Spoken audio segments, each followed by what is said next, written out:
ndabashimira ko munteze amatwi. Bamwe batangiye kwivuruguta mwisayo nk'ingurube, abandi batangiye guhebeba nk'amahene, abandi bari kumoka nk'imbwa. Hari n'abari gupfukama aho gusenga Imana bakamusenga. Abandi bati ni ndambi iri mu content creator iri gutuma badashaka gukora ahubwo bakifuza amafaranga y'ubuntu. Ubundi bavuga ko urya kwica rubanza rukayiziba amazuru. Abantu bati ni gute 50 bituma umuntu w'umugabo ufite umwana yivuruguta mu byondo n'umwana watatinyuka kwivurugutamo. Buri karu na buri nguni bati twirasabiriza 50. Mitsutsu Patino na General Benda bamaze imyaka 5 bakora content n'abajya gusabiriza 50 koko. Ubu intambara ni zose ku mbuga nkoranyambaga hagati y'abemeye cyaha bakajya kuvuga izina rya Prophet Joshua ngo abaha amafaranga, ndetse nabinangiye umutima bakavuga ko 50 cyangwa 200 bitatuma izina rya rutagaciro. Bamwe bati muri kwihagararaho nyamara amatemani rimira batemamara. Abandi bati mwari mwarazimye mwarabuze kwishura inzu none mubonyeshisha kibondo. Ariko hari nashonje. Ubundi ni gute twisanze kuri iyi si? Hari nabatangiye kuvuga ko Prophet Joshua waramuze avuze ngo bajye kumukomba mu kibuno ngo baha amafaranga hari habajyayo. Abakobwa bati ko muvuga ko twe dukunda amafaranga y'ubuntu. Uriya wigaraguye mu byondo ni Mutesi. Uwakoze indirimbo aririmba Prophet Joshua Nicolodinas. Bate bari kugaragara bahebe babuhene kubera amafaranga ni bamukanda isenga se. Bati igisubizo ni oya. Izo makazi je nyuma yuko Prophet Joshua atangaje ko buri muntu wese ubivuga izina rye bibona amafaranga, akaba nkuvuze ko agiye kujugunya amasaka mu kiraro cy'inkoko. Turashize none. Nubwo hari bamwe mu content creator bari kurara badasinzire barepeta amazina ye. Hari nabandi bari kuvuga ko nubwo yashiraho miliyoni zingahe batavuga izina rye ngo akora agasuzuguro. Igiteye agahinda nuko benshi mu content creator bari kuvuga izina rye ari aba promoter, aba DJ, ababyinyi n'abakomediye. Turashize. Mu gihe abo muri siporo n'abahanzi babiteye utwatsi. Abandi bati uyu mugabo ni umunyamitwe mushaka mwamuvaho. Bati nuko bari cyari guha amafaranga abantu bazwi gusa. Nafata amafaranga ngo ajye gufasha bakeneye ubufasha, ahubwo agafata umurengera w'amafaranga akayaha abantu bazwi. Hari nabizera Imana bari kuvuga ko ari amafaranga ari gutanga ngo ashobora kuba ari ibitambo. Bamwe bati ni mu bigendemo gake, ayo mafaranga muri kurya ashobora kuzabagaruka. Abandi bati twe turayarya ikizaba tuzanwa umuti ubukene bwari butwiciye. Sibyo tubabwira. Hashize iminsi 5 Prophet Joshua atangaje ko umuntu wese uzavuga izina rye ngo agomba kubona ku mafaranga yiwe. Prophet Joshua akunze kugaragara mu bikorwa byo gusesagura amafaranga, aho yaje no gutabwa muri yombi n'urwego rw'igihugu by'ubugenzacyaha RIB ashinjwa gutesha agaciro amafaranga y'igihugu, gusa nyuma akaza kurekurwa agasaba n'imbabazi. Ubu noneho ngo agakorya azanye n'uguha amafaranga abantu bari buvuga izina rye. Akimara kubitangaza yabaye nk'ujugunye ibigori cyangwa se amasaka mu kiraro kirimo inkoko. Mu gihe umuhinzi ahembwa 2,000 yazanye amasazi mu matako, yazanye n'inkovu mu ntoki. Uyu kuvuga amazina ye byonyine biraguhesha amafaranga. Kuri iyi nshuro ntagashaka ko tumwita Prophet Joshua Lovewire. Ni Money Machine, MoneyGram, Western Union, World Limit, tajiri wa pesa. Uba wiyumva ute iyo ubonye mu mwaka umwe utunga telefone ziruta abagore Salomo yari afite?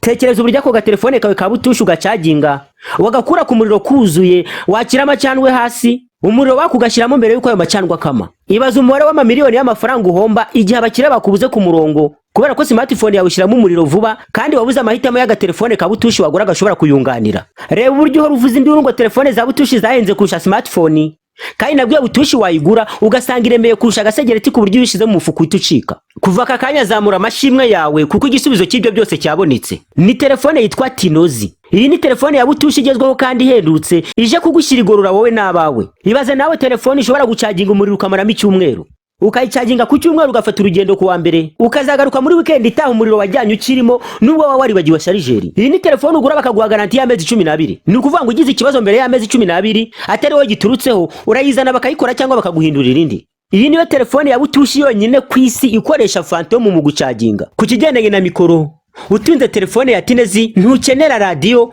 kubera ko mikoro zazo zivuga nk'indangururamajwi. Mu bushobozi bwose waba ufite hagati ya T101, T315, T302 na T353 ntago waburamo nimwe wigondera. Uhise utekereza ukuntu ushaka kuzirangura ukaba wawuze uzikura. Aka kanya hita uhamagara iyo nimero baguza n'umu agent uri mu karere kawe, kubera ko buri karere gafite umu agent wa Tinozi ugomba kuyikugeza igihe uyikeneye. Naho ushaka kuzirangura yazisanga Nyabugogo mu nyubako ya Kayizeni iteganya no mu Nkunda Amahoro.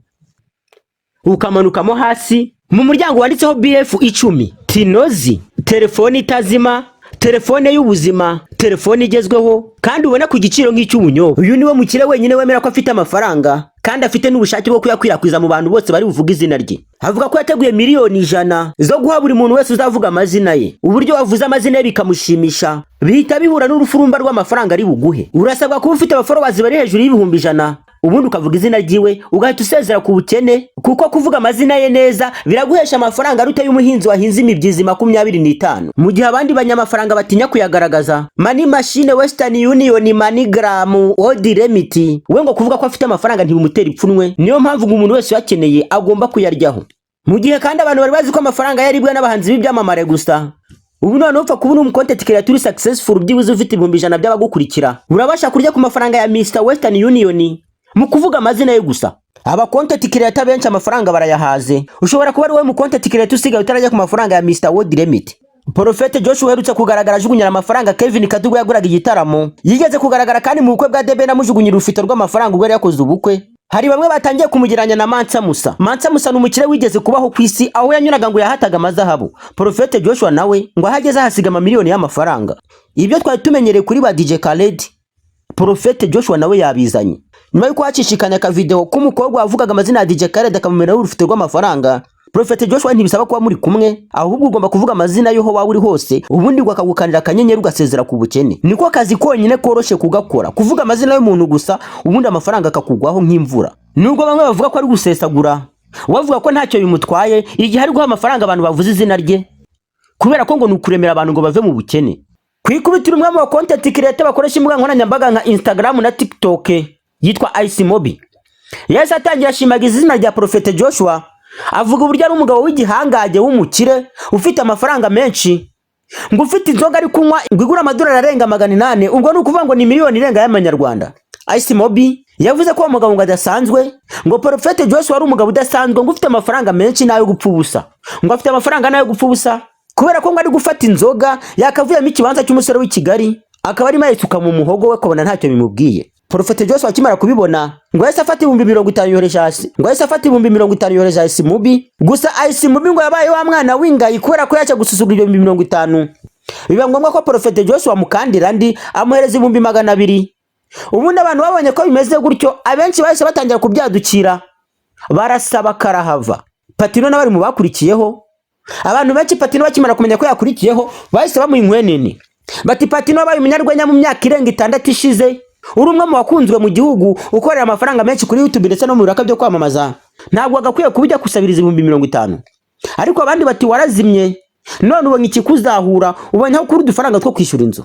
Ni impaka zacicikanye ku mbuga nkoranyambaga z'abantu benshi, abemera Prophet Joshua n'abatamwemera bahanganira muri comment ku mbuga nkoranyambaga. Saho byagarukiye kuri ko byaje kugaragara ko witwa Mitsutsu Kazungu Emmanuel yakoze indirimbo iririmba kuri Prophet Joshua. Abantu bati Mitsutsu na baradutengushye kandi bati Mitsutsu twa tumwizeye tuzi ko adashobora gukora ubu bugori bwo gufata izina rye akariciririkisha akajya kuririmba umuntu kandi nawe ubwo ari umucontent creator ufite amafaranga yakoreye. Ibintu byaje kuba ibindi abantu bacikura urondogoro. Ubwo witwa General Benda umenyere cyane mu kubyina ubu DJ n'ubuhanzi yaje kwigaragura mu isayo nk'ingurube yambaye imyenda y'umweru, akagarikamo umugongo akubikamo inda neza nka kumwe ingurube zibigenzo zageze mu bishanga. General Benda ibyo yabikoraga avuga izina Prophet Joshua, ati Prophet Joshua uri umukire, Prophet Joshua urakaze, Prophet Joshua niwe wa mbere, niwe mugabo w'umukire tuzi ku isi. Benda akimara gukora ibyo ngibyo byahise bivuga ko Prophet Joshua ashobora ko yamukandira ufite rw'amafaranga menshi. Benda nyuma yaje kugaragara kuri live ya TikTok afite ibikomere, yatewe no kuba yigaraguye muri ibyo byondo kubera ko ngo yahakomerekeye. Abantu babaje General Benda impamvu yakoze ibyo bintu, ati njyewe niba umuntu avuze ngo ngomba kuvuga izina rye nkabona amafaranga, nyamara hari ababona amafaranga bayakobokeye ndinde wo kubyanga. Ati hari abantu bari kwirirwa bavuga ubusa basebye izina ryanjye ngo ndi guteta kana gato katuje imyaka 18, abo ngabo kuvuga izina rya Prophet Joshua byabananiye ngo baha amafaranga se. Ati njye n'amafaranga ndayakorera n'abandi kandi mubivuga mubona amafaranga kuko Prophet Joshua ntabesha, niko General Benda yavuze.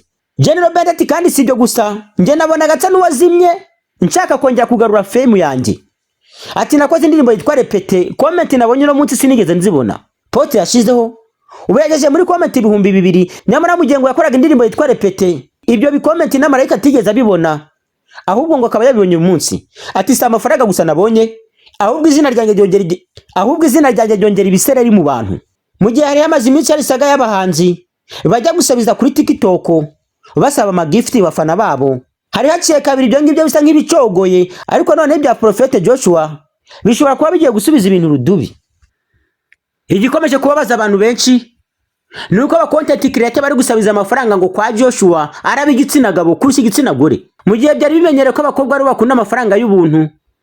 Ubu none ngo zahinduye imirisho, abagabo ngo nabo bashaka amafaranga y'ubuntu kurusha abagore. Ubu izina Joshua yisobanura Yesu umucunguzi cyangwa umwami umucunguzi. Joshua uvuga ko amafaranga ngo agomba gucungura aba content creator ngo bishobora kurangira hari bamwe babisariyemo. Aya mafaranga ngo nakomeza gutangwa, hari bamwe ngo barahinduka abasazi bakirukanka ku gasozi bitewe no gushaka aya mafaranga. Nta mu content creator wo muri siporo cyangwa mu muziki n'umwe wigeze agaragara avuga izina Joshua. Abenshi mu babikoze ni abakora urwenya, abakora amafilime, aba DJ, ababyinnyi nk'abandi, ababyinnyi n'abandi. Bamwe bati nimukatubeshe, burya muri content nta mafaranga abamo. Bati niba koko muri content yabamo amafaranga, ni gute umu content creator uzwi mu gihugu ufite imbuga nkoranyambaga zibyibushye ashobora kuza agasaba 50,000 ngo yirirwa avuga izina ry'umuntu, nyamara nawe ubwe yakaba yatanga ngo bavuge iryiwe. Abandi bati usibye leta yonyine yatabara abantu, izi mbuga nkoranyambaga zigahemba, naho ubundi ngo aba content creator baricwa n'inzara. Abantu bati niba umuntu ashobora kuzana akantu gato nk'aka ngaka kakaba gashutiye aba content creator bakomeye mu gihugu, iki ni kigaragaza ko hari inzara iri kuvuza ubuhuha. Matemane, Ruzagayura ntunyanjweho ngo ziri kuvuza ubuhuha muri content creation. Aba bantu ngo barashonje, inzara yenda kubica, abenshi bari gusohorwa mu mazu, abandi babuza yo kurya, abandi babuza aho bapfunda imitwe, nyamara ngo ibintu birakaze. Leta ngo nibijyemo cyane, izi mbuga nkoranyambaga zagwe monetize hakiri kare, naho ubundi bamwe ngo inzara iraza kubicira mu rugo. Nubwo bimeze gutyo kandi hari bamwe mu content creator binangiye imitima bavuga kuko byagenda kose badashobora kuvuga izina rya Prophet Joshua mu kanwa kabo ngo abahereze amafaranga. Umunyarwenya buri kantu ati umuntu wese uri kwifata akajya kuvuga izina rya Prophet Joshua uwo ni igicucu. Araho nanjye nibaza bavuga business yanjye nyabahe. Ati ntihagira umuntu uza avuga ko mfite buri kantu shop ubundi muhereze ibyo 50,000 Prophet Joshua ari kumuha ariko gusuzugurwa. Cyo gihe arabanyamamarije nanjye muhereza amafaranga. Buri kantu na buri nguni bo bavuga ko ibyo aba content creator mu Rwanda bari gukora bitemewe. Bati niba ari ukwamamaza ni mwamamaze, Prophet Joshua babwiye ngo akora iki aricyo mwamamaza. Yagakwiye kuba afite ikintu runaka akora akabaha amasezerano kandi nabwo akabaha amafaranga afatika, apana kwirirwa mu mwamamaza akabaha 50,000. Buri kantu na buri nguni bati niba umuntu ashobora kuza akagureza 50,000 kwirirwa uvuga izina rye, urambwira gute ko 100,000 kukira kutabikorera? Nimwe mudusuzuguza. Ati muradusuzuguza izina ryacu mukayitesha agaciro, nyamara twa dufite amafaranga twaraguza amazu tukagura amamodoka, tukaba dufite n'ama business dukora twakuye muri content creation, mwe mukaza muyicisha bugufi mukayicisha amazi. Buri kana ati niba umufana yakubahaga akumvura umuntu w'umukapo yarangiza akabona gusabiriza 50,000 haryo ugazongera kukubaha. Ati nta cyoro mugifite mu bantu, mwashaje mwandagaye mwabaye inyagasozi. Niko buri kana avuga. Aba content creator bavuze izina rya Prophet Joshua bati twicyo tuzi nuko twakoreye amafaranga twayabonye, twariye, twanyweye, twahashe. Ariko kandi cyatunguye abantu benshi ni ukubona bamwe mu banyarwenya bakomeye bari kujya kugura imifuka y'uduhunga n'imiceri mu mafaranga Prophet Joshua yabahaye. Abantu batisa no kuvuga ko yataza kuhaye amafaranga ubwo rwari rugukinga babiri mutari kurya ngo muryame. Bati niba ayo mafaranga ntimujya no kugura amakanu ngo mukanywe ahubwo mukajya kuyahahisha, icyo ni kigaragaza ko inzara yari ibishe mwari mubuzi byo kurya. Prophet Joshua nyuma yo kubona ko content creator bamusariye ngo zari 100,000 ariko ngo yazishize kuri 200,000. Abantu batizo 200,000 azaziha bande kandi ari gutanga 50,000. Ubwo ni ukuvuga ngo agiye atanga 50,000 kugira ngo bashe gutanga 200,000. Niba koko Prophet Joshua ari gutanga 200,000 hagati ya 50 n'200,000, ubwo ni ukuvuga ko kugira 200,000 ngo zishire biramusaba ko amafaranga abantu 4,000 cyangwa se 2,500, hagati y'2,500 n'4,000 kugira ngo Prophet Joshua 200,000 yateguye zibe zashize. Abo bantu agiye ha abantu 2 ku munsi, ubwo nuvuga ngo Prophet Joshua bizamusaba iminsi itari munsi ya 700. Prophet Joshua aramutse ahemba abantu 2 ku munsi kugira ngo 200,000 zishire byamusaba iminsi itari munsi ya 700. Nubwo Prophet Joshua akunze kugaragara atakaguza amafaranga, nta bikorwa remezo byinshi bigaragara afite bishobora kumugaragaza nk'umuntu wumerwe muri iki gihugu. Abantu batumukira tuzi ni Mutesi Jolly wujije inzu ya miliyari, nawe ubundi uyu Prophet Joshua ngo ashobora kuba ari umutekamitwe. Uyu Prophet Joshua ngo ni cye kintu yakoze gituma abantu bamuha credit ku buryo bumva ngo kogomba kuba 200,000. Abantu baracyategereje uko bukeye nuko bwije bari kumuvuga mu izina nawe akabaha amafaranga, ntawe uzigiye amafaranga azarangirira. Prophet Joshua nubwo atanga amafaranga ntabwo avuga amafaranga amaze gutanga ngo anavuge nasigaye. Ntawe uzi ngo amaze gutanga angahe, nta nuzi ngo hasigaye angahe. Ubwo nuvuga ngo ashaka ejo yavuga ko miliyoni zashize na wamuburanya, ariko kandi ashaka yakomeza akayatanga paka ashize. Gusa abantu benshi bafite impungenge, bavuga ko nta muntu muzima ushobora gufata miliyoni 100 ngo azikwirakwize mu bantu we nta nyungu bifitemo. Abantu bati umugabo yifitiye inyungu abantu batazi, ashobora kuba agiye gufata abantu akabajyana muri Illuminati batabizi, bakazandavurirayo bakajya mu bintu bibi batabizi. Abandi bati ni imyirato, ashobora kuba afite nka miliyoni 1 y'amanyarwanda ari gushaka guhereza abantu, nawe ubundi ngo nta miliyoni 100 afite. Ngo aramutse afite miliyoni 100 ngo yakubakamo igikorwa remezo kizima, akareka kuyatakaguza mu bantu cyangwa se akajya kuyafashisha abayakeneye.